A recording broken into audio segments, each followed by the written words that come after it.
Rabbi इश्रह ली सदरी वयस्सिर ली अमरी वहलुल उक़दतम मिन लिसानी यफ़क़हू क़ौली मा काना मुहम्मदुन अबा अहदिम मिन रिजालिकुम वलाकिन रसूलुल्लाहि व ख़ातमुन नबिय्यीन व काना अल्लाहु बिकुल्लि शैइन अलीमा।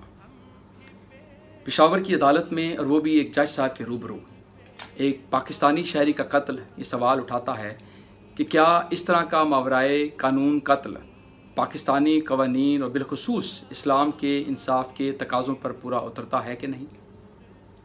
तो इसका सीधा साधा सा जवाब है कि पाकिस्तानी और इस्लामी कवानीन इस बात की हरगिज़ इजाज़त नहीं देते कि कोई शहरी ख़ुद ही मुस्तग़ीस हो, ख़ुद ही फ़ैसला सुनाए और फिर ख़ुद ही इस पर अमल दरामद भी करते।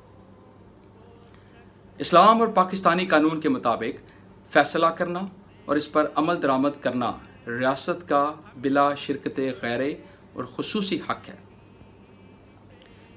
इस सिलसिले में हक़ में वक्त की इताअत का हुक्म इस्लाम में बड़ी ताकीद से दिया गया है। सूरह निसा की आयत नंबर 59 इस बात की दलील देती है कि अल्लाह और नबी आखिरुज़्ज़मां हज़रत मोहम्मद सल्लल्लाहु अलैहि वसल्लम की इताअत के बाद हुक्मरान वक्त की अताअत व फरमाबरदारी लाज़िम व मलज़ूम है। या अय्युहल्लज़ीना आमनू अतीउल्लाह व अतीउर रसूल व उलिल अम्रि मिनकुम। इजमा और इज्तिहाद के तसव्वुरात का मंबा भी यही आया मुबारका है, उलिल अम्रि मिनकुम, those in authority amongst you. मैं जब CSS के स्टूडेंट्स को मुस्लिम लॉ एंड जूरिस्प्रूडेंस पढ़ा रहा था तो अक्सर यही सवाल मुझसे पूछा जाता था कि क्या इस्लाम, जो कि एक मुस्लिम उम्मा का दाई है, में दौरे जदीद की रियासतों के हुक्मरान की अताअत व फरमाबरदारी लाजिम है, और अगर है तो किस हद तक।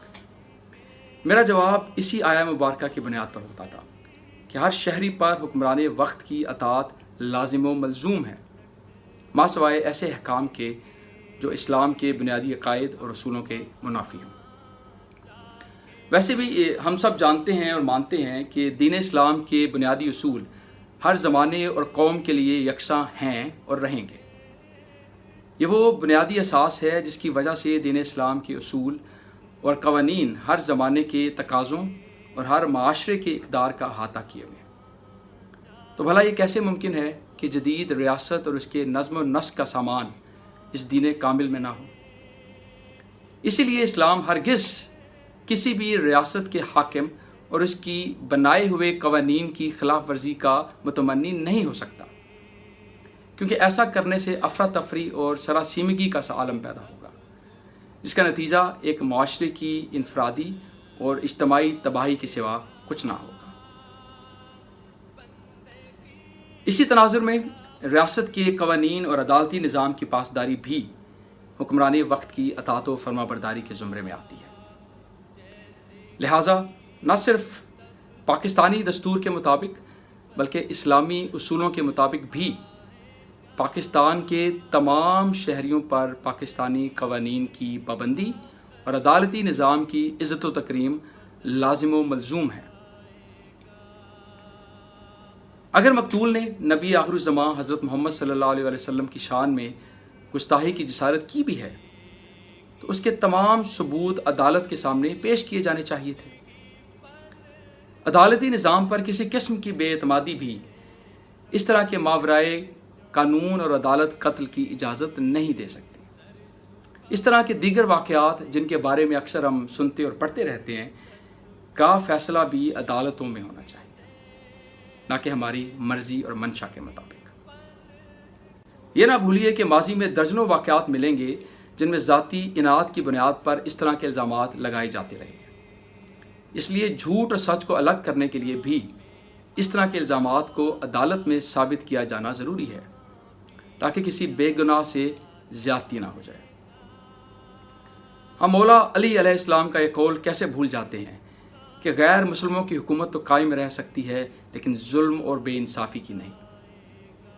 हम ये कैसे सरफ़े नज़र कर सकते हैं कि हमारे आखिरी नबी हज़रत मोहम्मद सल्लल्लाहु अलैहि वसल्लम ने उस बुढ़िया के घर जाकर भी इसकी इयादत की थी जो रोज़ाना आप सल्लल्लाहु अलैहि वसल्लम पर कूड़ा करकट फेंकने की नजिस हरकत करती थी।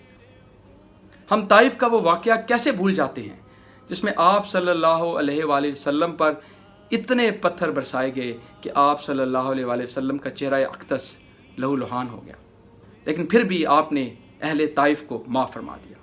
اس طرح کے درجنوں واقعات بیان کیے جا سکتے ہیں۔ ٹھیک ہے کہ ہم اپنے پیارے نبی صلی اللہ علیہ وآلہ وسلم کا سا اعلیٰ ظرف نہیں رکھتے اور نہ ہی رکھ سکتے ہیں، اور اسی لیے آپ صلی اللہ علیہ وآلہ وسلم کی شان میں گستاخی کا سن کر آگ بگولا ہونا ایک فطری اور جوہری عمل ہے۔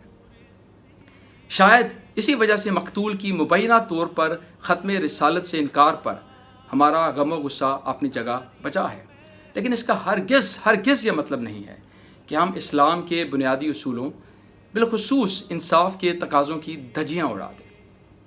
لہٰذا اس طرح کے واقعات کی حوصلہ شکنی ہونی چاہیے، نہ کہ حوصلہ افزائی،